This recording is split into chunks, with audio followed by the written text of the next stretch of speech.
Quero ver quem paga pra gente ficar assim. Olá, eu sou Sofia. E eu sou o Edu. E esse é o Prosa de Quarta. O nosso encontro de todas as quartas-feiras para a gente prosear sobre educação, arte, cultura e muito mais. Isso mesmo, Edu. E hoje tivemos uma abertura também diferente. O que você achou, hein? Menina, você viu? Eu adorei a música de abertura, é um sonzinho rapidinho que já dá um spoiler do que a gente vai falar nesse nosso episódio de hoje. Isso mesmo, até porque hoje, uma quarta-feira de abril, que coincide no calendário com o dia 22 de abril. É uma data polêmica, é uma data que, quando a gente era aluno, já tinham algumas comemorações, talvez acríticas, mas hoje a gente pode olhar com um olhar mais crítico. Então, 22 de abril, a gente pode falar que seria a chegada dos portugueses, né, no Brasil. Se a gente pensar hoje em 2026, 526 anos dessa história, que é pontuada por muitos momentos marcantes, polêmicos, e que é importante para a gente debater, né? Sem dúvida, Sofia. Hoje a gente não pode mais falar em descobrimento do Brasil, porque o Brasil já estava descoberto, tinha várias nações, várias etnias que moravam por aqui. Então, 1500, 22 de abril, é simplesmente a chegada dos europeus.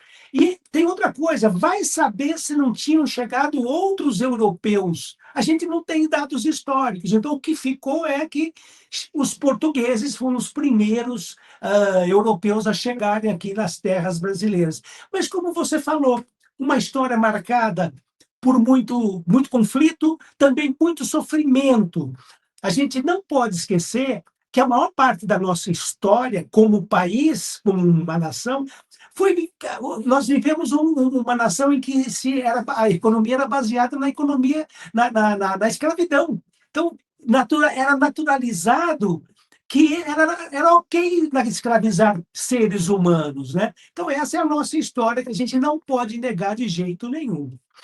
Com certeza, né, Edu? E aí, como você falou, né, quando eles chegam, quando os europeus, os portugueses em especial, chegam aqui, encontram os povos originários, né, que é um grupo que a gente também não pode esquecer, que muitas vezes são esquecidos, foram muito deixados de lado, à margem da sociedade, além de terem sido muitos dizimados, né, e eu acho que só bem há pouco tempo que eu acho que a gente pode reconhecer essa volta para uma busca de valorização, de olhar para os povos indígenas, de ganhar uma maior visibilidade social. Você sabe que até trouxe aqui para lembrar, pensando na escola, que uma lei de 2008, a Lei 11.645, eu gosto também de trazer algumas coisinhas de lei, porque também não posso falar que foge um pouquinho da minha origem junto com a educação, junto com o magistério. Essa lei, ela determina que dentro das escolas de educação básica, a importância da história, não só da questão da afro-brasilidade, né, dos afros brasileiros, da questão da africanidade, mas também dos povos originários. Então, quando a gente pensa essa discussão, não é só discussão por discussão, é uma questão pedagógica também, quando a gente pensa dentro das escolas, né? Exatamente. E fala da obrigatoriedade de você trabalhar cultura africana, que é a origem da maior parte da população brasileira. E a gente não se deu conta até muito pouco tempo atrás, né, Sofia? Isso mesmo, Edu, é isso mesmo, né? Agora, a construção do Brasil como nação, como esse caldeirão cultural, ele contou também com a participação e ação efetiva de outros povos. Nós tivemos os povos originários, os povos afrodescendentes, primeiro os africanos, depois os descendentes desses africanos, e nós tivemos várias ondas de imigração que trouxeram para o Brasil cidadãos de vários países. Lógico, os imigrantes clássicos que a gente fala, nós temos os portugueses, os espanhóis, os italianos, os alemães. Depois, a partir do final do século XIX, chegaram os japoneses, e depois do século XX, continuamos com outras ondas de imigrantes. Nós fizemos a grande imigração da Coreia, e bem recentemente, países como Venezuela, Afeganistão, Senegal, Uganda e outros países africanos, recebemos muitos desses refugiados, né? Refugiados sírios, né? Sírios, libaneses. Então, o Brasil é um verdadeiro, o que a gente fala em inglês, um melting pot, aquele caldeirão de cultura que tudo se mistura, né? E a gente tem que reverenciar cada um desses povos, não podemos esquecer de ninguém. Com certeza, Edu. Quando você falou melting pot, eu aqui falei junto com você, porque eu gosto muito de usar essa expressão e trabalhar isso nas aulas, eu acho isso muito interessante, eu acho que é algo bem peculiar do nosso país, né? E aí, reforço, eu acho que é o que você falou, nesses 526 anos de história do Brasil, porque a gente pode dizer que ele foi batizado aí, né? A importância da gente homenagear todos esses povos, todos esses que você enumerou e ainda muitos outros, né? E todos que chegaram deram a sua contribuição, fizeram uma parte nesse quebra-cabeça e ainda os seus descendentes vão fazendo essa construção desse país, né? Que país é esse? Exatamente, porque é o seguinte, se hoje nós somos o que somos, com essa cultura, com essa gastronomia, com esses costumes todos, com essa música, com essa língua, graças a todos esses povos. Cada um deles trouxe uma contribuição para a gente. Então, quando a gente fala, Sofia, a gente está falando uma mistura de línguas, que a gente nem se dá conta mais. Aliás, língua é o primeiro bloco do nosso episódio de hoje. Gostaria da gente trazer para essa nossa conversa esse enfoque a respeito da língua, da nossa língua portuguesa brasileira. E olha que interessante, Edu, a gente fazendo aí uma busca na história, né? Pensando lá no século XVI, entre o século XVI e o século XVIII, tanto tempo aí pelo Brasil, se a gente for pensar, a porcentagem de pessoas falantes da língua portuguesa no Brasil era pequena, né? Então, porque essa língua portuguesa não era nossa, né? Ela veio, né? Eu gostava, assim, sempre nas aulas de inglês, eu fazia uma comparação para eles, quando a gente estava tendo essa aula, de pensar o português que veio de Portugal e chegou no Brasil, como o inglês que veio da Inglaterra e chegou nos Estados Unidos e em outros países também, né? Então, pensa que nesses quase 200 anos ali do comecinho da história, a língua portuguesa ela não era a mais utilizada pelo território, né? E aí eu fui ver alguns outros dados, em torno já ali do século XVIII, nós tínhamos o tupi antigo, que também existiam várias línguas, né, dos povos originários, não existia um povo originário, eles eram vários povos, né? Então o tupi antigo, ele era conhecido, olha que interessante o nome que se dava para ele, a língua geral ou língua brasílica, que era 3 vezes mais falado do que a língua portuguesa, aquela língua da metrópole. Olha que interessante isso. Exatamente, exatamente. E, na verdade, a maioria da população não falava português, falava o tupi, a língua geral que se falava, né? E só que isso começa a gerar problema lá na matriz, lá em Portugal. O Marquês de Pombal, que era uma pessoa extremamente autoritária e centralizadora, viu nessa hegemonia da língua tupi um perigo muito sério para Portugal. Porque, à medida que aquela colônia começa a falar uma outra língua, você está a um passo dela começar a se desligar, aquela região se desligar da matriz. Então, o que faz Pombal? Lá no século XVII, ele proíbe a língua, em 1758, perdão, no século XVIII, ele proíbe o uso da língua geral no Brasil. Né? Que então, coisa, isso né? causa... Foi por uma ordem, né? Não por uma Isso. vontade. Exatamente. E a gente tinha a língua portuguesa sendo usada apenas nos documentos oficiais, nas transações oficiais entre a colônia e a matriz. Agora, todas as transações aqui no Brasil, na colônia, eram realizadas em tupi. Tanto é que os próprios jesuítas falavam o tupi. Os jesuítas, cuja a primeira instalação deles foi aí em São Vicente, onde você mora, eles aprendiam o tupi porque era a maneira mais fácil de se comunicar com as pessoas que eles tinham que evangelizar. Então, Isso eles eram mesmo, muito Edu. inteligentes. Em vez de ele Uhum. tentar forçar os indígenas a falarem português, eles aprendiam o português, o tupi, para poder falar com os indígenas, né? Não está na nossa pauta, talvez pode ser num próximo momento, mas é por isso que depois também mandam os jesuítas embora do Brasil, né? Exatamente. O próprio Pombal está metido nessa história aí. Aliás, podemos fazer mais para frente um prosa de quarta focalizando exatamente essas questões aí. Bem interessante. Quando você fala, inclusive, aqui da cidade, da região, aqui pertinho, tem uma rua chamada Rua Padre Anchieta, um jesuíta Opa, importante nessa época. exatamente. Ah, então, a questão da língua, ela vem se modificando e se recebendo influências de todos esses países, né? Então, por E exemplo, você, fala, Sofia. não, rapidinho, só para você finalizar, que é onde você vai dar os exemplos da língua, mas quando você falou do Marquês de Pombal e a mudança, a ordem, porque a língua, ela acaba sendo um fenômeno de poder, né?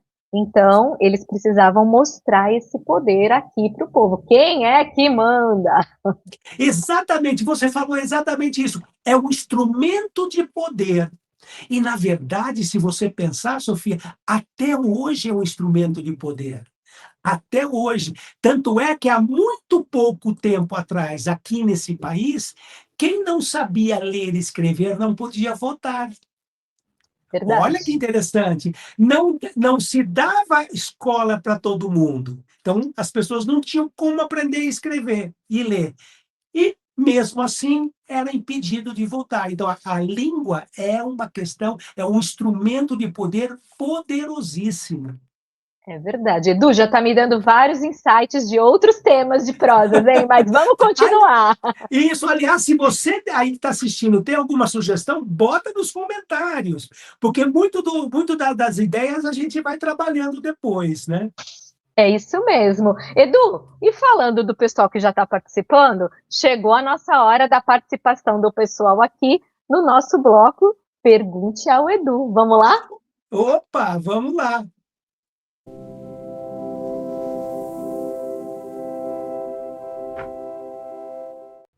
Edu, hoje a pergunta que veio aqui para você é da professora Suzane, de São Paulo. A professora Suzane é uma professora universitária, muito engajada em vários temas aí bem interessantes. Quem sabe também um momento ela vem aqui participar com a gente. E a pergunta dela é assim: no pós-pandemia, as questões emocionais dos jovens estão muito mais intensas, atravessadas por conflitos, desigualdades e pelo mau uso das tecnologias. Achei bem interessante que ela falou o mau uso. As tecnologias são importantes, mas usadas de um jeito negativo não fica bom. E pergunta para você: cada época constrói os seus próprios desafios ou estamos vivendo algo diferente agora? Como tudo isso influencia a forma como os jovens enxergam e aí vão narrar o Brasil de hoje. Suzane, que pergunta, mulher. Muito obrigada pela sua participação, Suzane. Agradeço mesmo essa pergunta. Olha, elas nos põem a pensar bastante sério, bastante profundo. Veja você coloca, é isso ou aquilo? Na verdade, a maneira como eu enxergo, são as duas coisas. Em primeiro lugar, cada época tem sim seus desafios. Então, os desafios que nós encontramos hoje na nossa sociedade não são os mesmos que o Brasil encontrava no ano de 1920, por exemplo. Então, isso é verdade. Por outro lado, a gente também está vivendo um momento e que nenhum outro momento da história a gente viveu. Então, é sim um impacto muito específico do nosso momento atual, da nossa sociedade contemporânea. E o que a gente está vivendo? A gente está vivendo situações, ambientes em que a gente está sendo permeado por tecnologias absolutamente poderosas e disruptivas. Então, por exemplo, a chegada da internet, a popularização das redes sociais trouxe uma reformatação da sociedade ou da maneira como as pessoas se comunicam. Porque antigamente, você pensa nos anos 1999, 2000, até meados dos anos 2000, a, a gente se comunicava, mas basicamente pessoa a pessoa. Nós não tínhamos meios que me permitissem comunicar com pessoas de outros estados, de outros países. Quem fazia isso eram os grandes meios de comunicação: o rádio, a televisão, o jornal. Eu, como cidadão, eu não conseguia me fazer ouvir. Quando chegam as redes sociais, essas limitações, essas fronteiras, elas se desmancham. E hoje, você pega um jovem que vive numa periferia de Campinas, de São Paulo, de Campo Grande, que seja, ou qualquer jovem, ele tem voz, ele consegue se expressar. E aí é que está o perigo, porque, ao mesmo tempo em que lhe é facultado essa possibilidade de se comunicar com o mundo todo, não existe um filtro. E, na verdade, os algoritmos das redes sociais eles acabam manipulando o tipo de comunicação que a gente tem. Tanto é que a gente ouve muito falar, eu não sou especialista em redes sociais, mas a gente ouve muito falar que postagens polêmicas, postagens que são mais carregadas de sentimentos negativos, como ódio, discriminação, elas têm um poder de disseminação muito maior do que outras postagens. Então, o jovem acaba sendo impactado pelo que os algoritmos dizem. E, nesse sentido, é uma situação absolutamente disruptiva do tecido social que a gente tinha antigamente. Isso tem um impacto sério na escola, a escola é impactada diretamente com a partir daí, e tal como eu vejo, eu acho que é um processo irreversível. A gente não consegue voltar para trás nisso daí.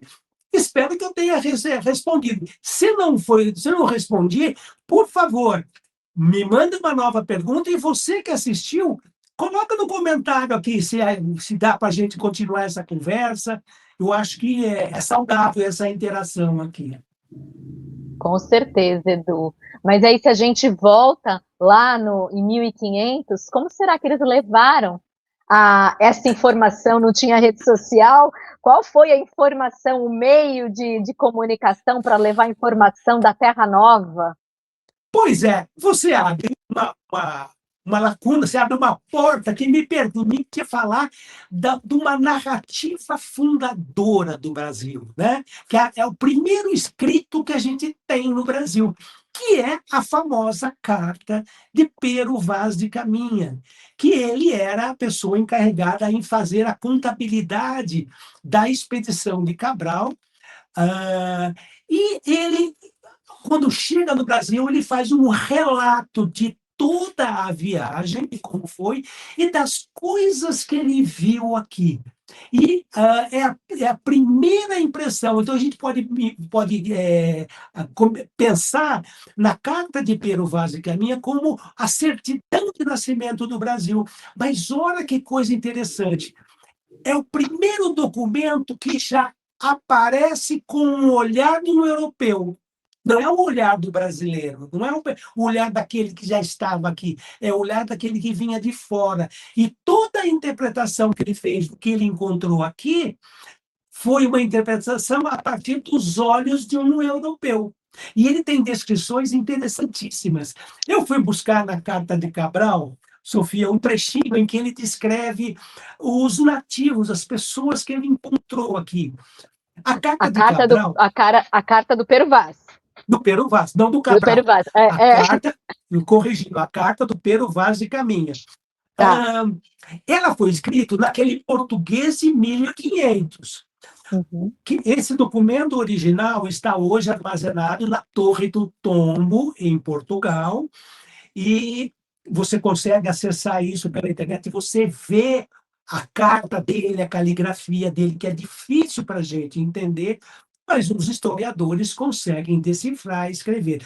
E depois, então, lá você encontra esse documento e tem a transcrição para a linguagem contemporânea. E eu quero ler para vocês um trechinho. Eu vou até colocar aqui na tela o trecho original, de como foi que o Caminha escreveu. E eu vou ler esse trechinho na nossa linguagem de hoje, mais contemporânea. Que ele está descrevendo, então, os nativos, as pessoas que já estavam aqui quando eles chegaram. Então, ele diz o seguinte: a feição deles é serem pardos, maneira de avermelhados, de bons rostos e bons narizes, bem feitos. Andam nus, nem nenhuma cobertura, nem estimam nenhuma coisa cobrir nem mostrar suas vergonhas. E estão acerca disso com tanta inocência como têm em mostrar o rosto. Traziam ambos os beiços de baixo furados e metido por eles um osso branco do comprimento de uma mão. Isso é o que você leu aí na tela no português original. Mas eu chamo a atenção quando ele fala que os portugueses, os nativos aqui, eles tinham uma inocência no olhar, que assim, para eles, mostrar as vergonhas e o rosto era a mesma coisa. Eles não tinham a noção do pecado, da vergonha, da exposição do corpo. A relação dos nossos povos originários com o corpo era totalmente diferente da relação que os europeus tinham com o próprio corpo. Então, isso chamou a atenção do Caminha, né? E você Interessante vê, isso. né? Muito interessante, Edu, mas vê que já essa descrição não é uma descrição neutra, ela já tem esse, como você falou aí no começo, né? É o olhar dos portugueses, que tinha ali a religião católica muito forte, então todo aqueles Isso. preceitos, né? Quando a gente pensou em falar, né, sobre esse tema, mas pensando no dia que esse episódio ia ao ar, e aí eu também fui dar uma pesquisada, é muito legal que isso que você falou, se não dá para a gente ir até Portugal, dá para ver, como você colocou aqui para a gente a carta, mas dá para ver, né, buscando, fazendo algumas buscas na internet da carta original e dessa transcrição, e aí ao ler algumas coisinhas ali, eu descobri mais uma coincidência. Opa! Além dessa carta não ser neutra, e aí é muito importante a gente olhar com esse olhar crítico, esse olhar, né, para a gente debater e refletir, o dia 22 de abril de 1500 era uma quarta-feira. Opa! O dia da prosa de quarta, que hoje nós somos só, 22 de abril, quarta-feira. 526 anos depois. Coincidência pura, Sofia. Que legal que você trouxe isso. Muito bom. legal, dá para ver na descrição dele quando ele coloca, né, porque ele vai pondo o diário, né, então vai falando dia tal, aí quando ele coloca 22 de abril, numa quarta-feira, bem interessante, Edu, achei mais uma coincidência aqui para nossa prosa. Legal. A carta de Caminha ainda, na verdade, sim, nós brasileiros, quando as pessoas mencionam a carta de Pero Vaz de Caminha, a primeira coisa que vem na mente é aquela famosa frase que dizem que ele falou, que ele comentou, ele informou ao rei que, agora, frase que todo mundo fala, aqui em se plantando tudo dá. É uma frase que corre no senso comum. Só que, na verdade, Caminha não falou isso. Isso é mais um daqueles mitos que a gente vê na história, ao longo da história do Brasil. E eu fui buscar, então, qual é o trecho em que Caminha fala algo parecido com essa frase. Aqui, em se plantando, tudo dá. Ele não falou desse jeito. E eu vou ler para vocês o trechinho em que ele fala sobre isso. É quando ele está falando a respeito das águas. Lembramos que ele parou, eles ancoraram em Porto Seguro, e ali tem rio, estamos um país tropical, onde tem muita chuva, onde tem muita água. E a água chamou a atenção dele, então ele escreveu o seguinte: águas são muitas, infindas, e em tal maneira é graciosa que, querendo-a aproveitar, dar-se-á nela tudo por bem das águas que tem. Mas o melhor fruto que nela se pode fazer, me parece que será salvar essa gente. Esse é um trechinho da carta que ele fala. Na verdade, ele está falando: olha, tudo que você quiser aqui dá para aproveitar, vai nascer, porque tem muita terra, tem muita água, é muito fértil. Porque não dá para a gente esquecer que é o seguinte: a natureza era exuberante, totalmente diferente do ambiente natural que existia em Portugal. O clima é diferente, o relevo é diferente, a vegetação é diferente. Aqui nós estamos num país tropical, onde as florestas são exuberantes, são muito grandes. Então, isso impressionou ele, né? E ele fala, olha que interessante, ele termina falando assim, esse trechinho, né? O melhor fruto, ele fala fruito, né? O melhor fruto que nela se pode fazer, me parece que será salvar essa gente. Então, ele está falando que uma das coisas que os portugueses teriam que fazer é salvar os indígenas. Como se os indígenas precisassem ser De salvos. salvação. Eles estavam totalmente tranquilos, não estavam em perigo de coisa nenhuma aqui. Na verdade, quando você pensa em salve, vamos converter essa galera. Uhum. Não é verdade? Isso mesmo, Edu, né? Vamos aí espalhar o nosso poder nessa terra que a gente chegou. Interessante quando você fala, né? Achei interessante que você falou da frase, né? Que dão a autoria, na verdade ele não falou desse jeito. A gente vê muito isso quando tem aqueles posts, né, nas redes sociais. Uma frase, fulano de tal. Fulano não disse isso, não foi assim que ele disse. Por isso que é importante a gente ir às fontes que trazem realmente segurança, reais, né? Bem interessante isso. E me fez aí olhar também esse sentimento de ufanismo, né? De olhar para o Brasil como algo perfeito, maravilhoso, sem problemas, que aí começa já acho que nessa primeira produção, se a gente for pensar nessa primeira produção da literatura brasileira, portuguesa brasileira, e aí caminhando, eu chego ali em 1800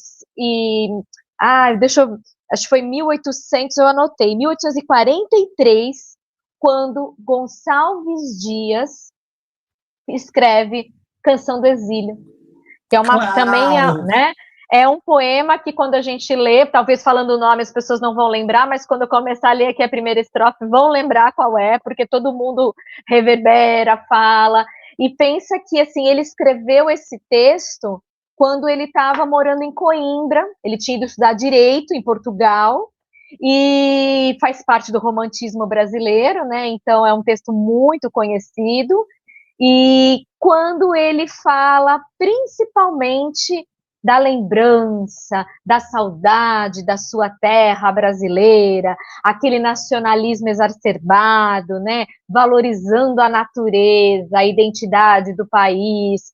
Então, é muito interessante, né, então, pensando quando a gente está trabalhando nas disciplinas, na literatura, no caso, o romantismo na primeira geração, ele tem muito isso, né, e aí a Canção do Exílio se encaixa nesse comecinho aí do século, comecinho não, meados do século XIX, se encaixa aí no pós-1822, quando o Brasil se torna independente. Então, eu preciso construir a identidade desse novo país, né? Então, um país que a terra em que se plantando tudo dá, a terra que me faz sentir uma saudade, nada é igual àquele país onde eu nasci, que hoje eu estou longe, no caso, a vivência do Gonçalves Dias, né? Então, para quem não está conseguindo aí ligar o poema, né, a toda essa estrutura, vai lembrar quando eu ler: minha terra tem palmeiras, onde canta o sabiá, as aves que aqui gorjeiam, não gorjeiam como lá. Eu acho que isso tá, né? Quando a gente começa a falar o início desse poema, todo mundo vai relembrar Exatamente. disso, e aí é muito interessante entender que também não é neutro, também tem um porquê, tem todo um contexto histórico, social, quando se tem a produção, nessa produção no romantismo da primeira geração, e no caso, o poema do Gonçalves Dias aí. Não deixa de ser também algo de fundação, de construção do olhar desse novo país que estava ali no caso, né, já nesse período, né, a gente vindo já da chegada dos portugueses mais para cá, esse país que estava se criando independentemente da sua matriz, como você comentou aí agora há pouco. Exatamente. Muito bem mencionado essa questão do romantismo, né? Ah, só para a título de ilustração, né, Sofia, o romantismo tem como um dos expoentes o José de Alencar, que, como um romântico assim, perfeito, na melhor acepção da palavra, ele precisava contribuir para a construção dessa nacionalidade, dessa brasilidade. E o que, que ele faz, então, no livro que ele conta a história de Ceci e Peri, né? Ele vai falar do índio como um grande herói, como um homem assim perfeito. Ele vai buscar nessa perfeição a construção dessa brasilidade que era importante, né? E, lógico, é uma coisa ufanista que caracterizou essa trajetória romântica brasileira que idealizava o país, né, e a sua gente. Então, isso é muito marcante. Só que daí, quando a gente faz a virada do século, vai para o século XX, as coisas começam a mudar, e mudar muito profundamente. E dentro dos achados que eu fui buscar, quando a gente montou essa pauta, eu encontrei um texto muitíssimo interessante, que foi escrito pelo Carlos Drummond de Andrade em 1934. Olha que interessante, Sofia. 34 fazia apenas 2 anos que tinha acontecido uma guerra civil no Brasil, que é a Revolução de 32. É brasileiro matando brasileiro. Então, você imagina como devia estar os nervos à flor da pele. Isso acaba causando no Drummond um certo sentimento de desencanto pelo país, né?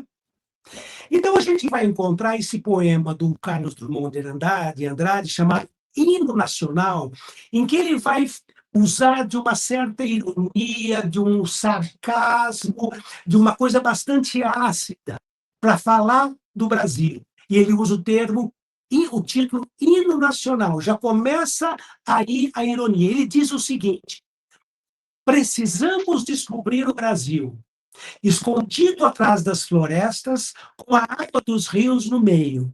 O Brasil está dormindo. Coitado, precisamos colonizar o Brasil.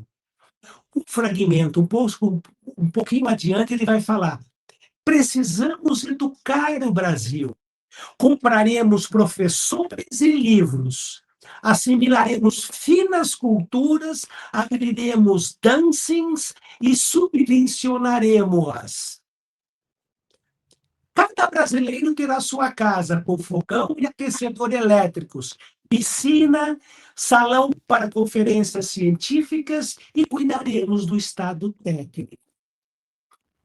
A última estrofe do poema diz o seguinte: precisamos esquecer o Brasil, tão majestoso, tão sem limites, tão despropositado.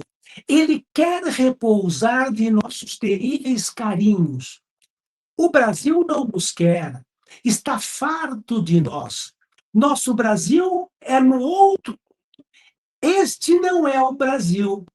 Nenhum Brasil existe. E, por acaso, existirão os brasileiros? Olha que força, que coisa É. ácida, Sofia. É bem, o Drummond ele tem isso, né? Ele vai, para mim ele é encantador porque o que ele faz com as palavras, e as palavras não são só palavras, né? Elas têm uma profundidade e esse desencanto ácido, né? Que ele começa do título, né? Eu acho que ele vai sendo uma característica que vai vindo aí nessa época que você fala, no começo do século XX, e ela se arrasta durante todo esse século. Parece que a arte, os artistas, né, eles começam a criar um pouco mais de confiança em fazer algumas denúncias através da sua arte, né? E isso Sim. me remeteu lá mais para frente, caminhando nesse século XX, e aí eu trago mais uma vez música, que você sabe que eu gosto, e aí me fez lembrar, junto com a música que abriu o nosso episódio hoje, do Cazuza, a música da Legião Urbana, Que País é Esse? Opa! Então, assim, né? Não dá para falar de Brasil sem a gente mexer com música, né, De Sofia? jeito nenhum. Acabamos de falar da nossa língua, mas não dá para falar do Brasil sem mexer em música. Porque o Brasil é música, é musical, é um povo musical. Os estrangeiros falam que nós falamos cantando. É verdade. O que quer que seja que isso signifique, mas é o que os estrangeiros falam, né? Porque eu acho que na música a gente consegue muitas vezes colocar o sentimento na melodia, colocar a mensagem, a reflexão na letra, né? A gente vem falando disso já em vários episódios, né? Sempre tem um episódio aí com uma música que eu já tô com plano aí para o final aí de um bloco, a gente montar a playlist do Prosa de Quarta, hein, Edu? Concordo. E aí, olha só que interessante, também como a gente não pode ficar aquém do momento histórico. Que País é Esse é lançado, eles escreveram antes, Renato Russo escreve antes dessa letra, mas só lança em 1987. Então, se a gente for pensar, a gente está naquela época ali da Constituinte, pré-promulgação da Constituição de 1988, né, a chamada Constituição Cidadã, depois de um momento bem complicado na história brasileira. E aí, olha só, vamos ler para lembrar. Eu sei que todo mundo vai lembrar da melodia e vai cantar comigo, mas para a gente verificar o que eles trazem, como a poesia de Drummond ácida, com essa coisa meio desencantada. Nas favelas, no Senado, sujeira para todo lado, ninguém respeita a Constituição, mas todos acreditam no futuro da nação. E a pergunta: que país é esse? Mas o Brasil vai ficar rico, e aí acho que vem, né, o tom ácido, o tom debochado. A O Brasil ironia, vai né? ficar rico, a ironia. A gente está dando já até resposta de pergunta de prova, isso, né? A ironia, a hipérbole, a metáfora. Mas o Brasil vai ficar rico e vamos faturar 1 milhão quando vendermos todas as almas dos nossos índios num leilão. Aquele povo que na carta de caminho ele falou que precisava ser salvo. Que país é esse? Pois é. Então, essa é uma música muito cortante e que marcou uma geração, né? Ela marcou uma geração. O contexto em que ela surge, ele é muito específico. A gente tinha vindo de 85 com a morte do Tancredo, o país passou por um trauma gigantesco, conturbação, daí começa a questão da Constituinte, em 88 é promulgada a Constituinte a partir de muitas discussões, né? Mas é um momento de muita instabilidade do país, né? E a música ela chega exatamente para botar para botar o pessoal para pensar, né? Os jovens para questionar, para pensar, para refletir, né? É verdade, Aliás, Edu. pensando na música, eu gostaria agora então de trazer o nosso segundo quadro, que é o Pergunte a Sofia.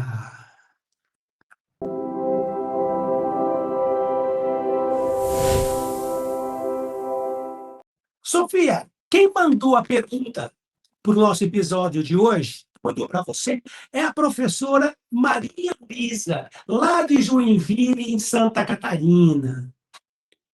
E ela pergunta o seguinte, Sofia: como você vê o uso de música no ensino de línguas, principalmente se pensarmos no tipo de música que está sendo veiculada hoje em dia, em que a gente não consegue entender o que estão cantando.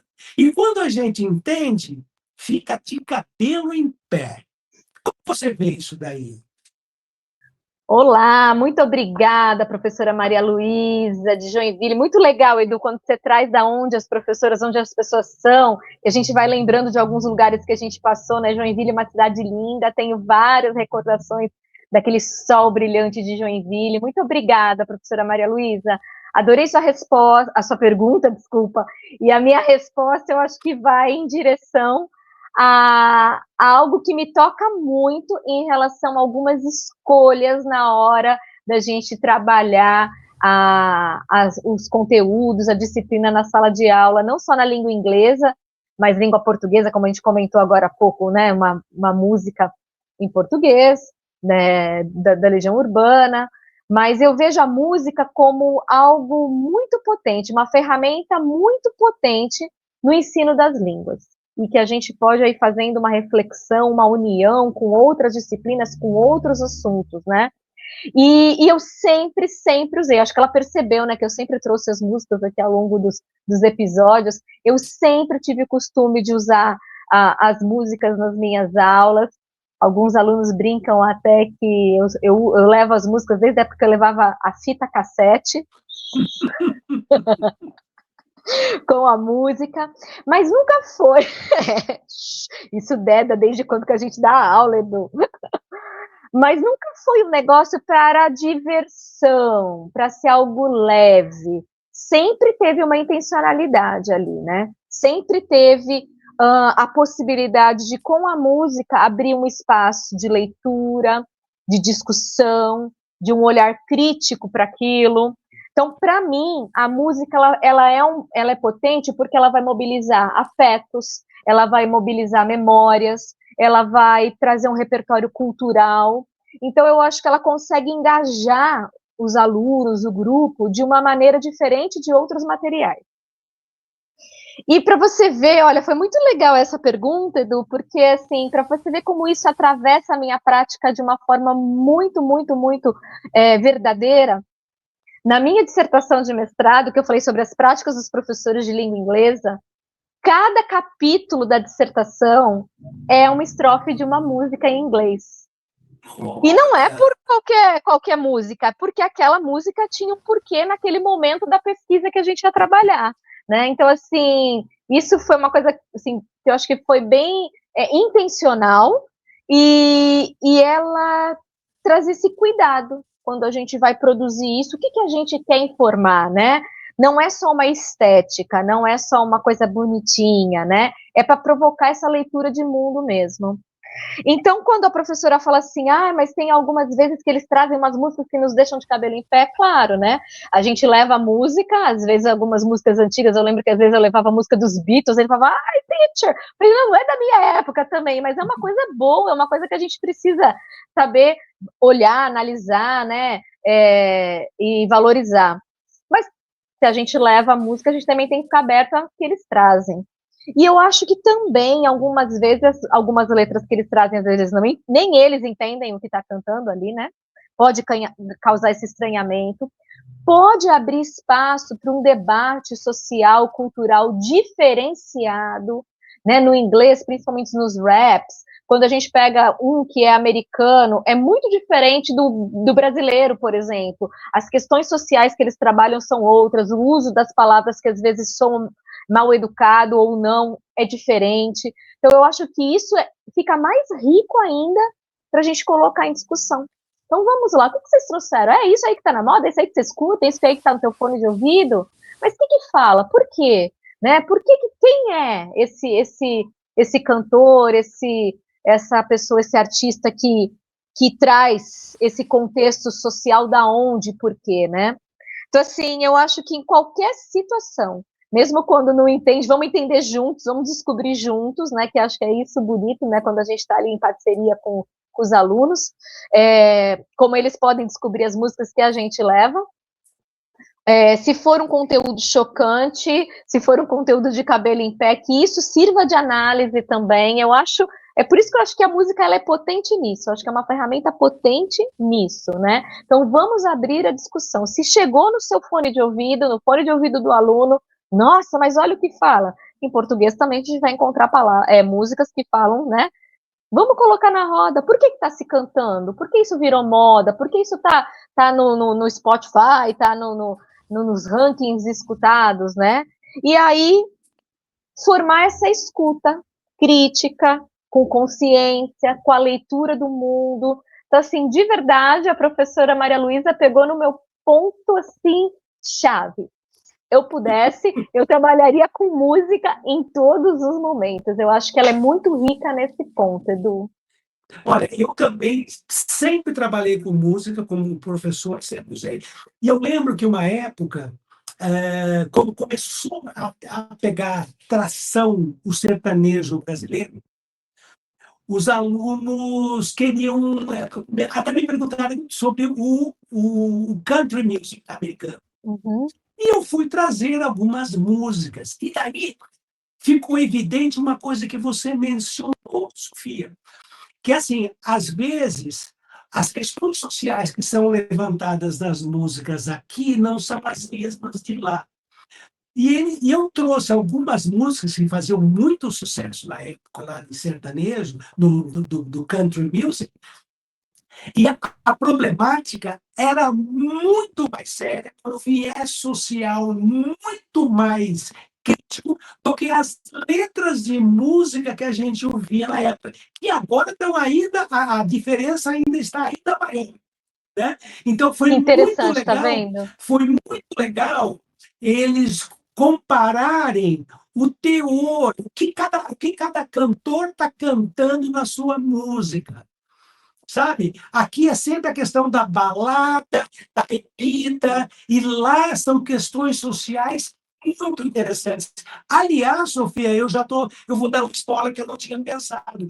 Eu vou colocar no material didático, como sugestão de atividade, 2 letras de músicas de country music. E daí coloco o link no Spotify para poder ouvir a música, para ver o tipo de problemática que é abordado lá. Então, isso pode ser muito interessante. Vai estar no material que vai estar disponível para vocês logo em seguida, depois que você assistir esse vídeo. Vai estar lá no Substack. Na verdade, eu estou dando um spoiler, porque nosso episódio de hoje está quase chegando ao fim, Sofia. É isso mesmo, Edu. Você não deu spoiler, já estamos chegando mesmo na hora de quase falar tchau. Mas, assim, com essa sensação, com essa intenção de quando a gente começou, né, a falar do nosso Brasil, é um Brasil muito plural, é um Brasil, né, muito grande, literalmente falando, e que as coisas que vão surgindo aí vão se alinhavando, como você falou aí das músicas, como eu comentei, aí você vê, eu já pensei num trabalho com geografia, com história, nossa, e aí a gente vai. E aí vai dando pano para manga e tem uma hora que a gente tem que falar tchau. Tá chegando a hora, né, Edu?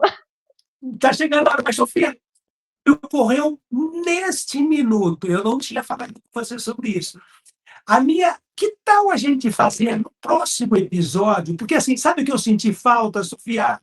O Dos quê? nossos artistas plásticos, nossos escultores, dos nossos cineastas, da filmografia brasileira. Que tal fazer o próximo episódio sobre isso?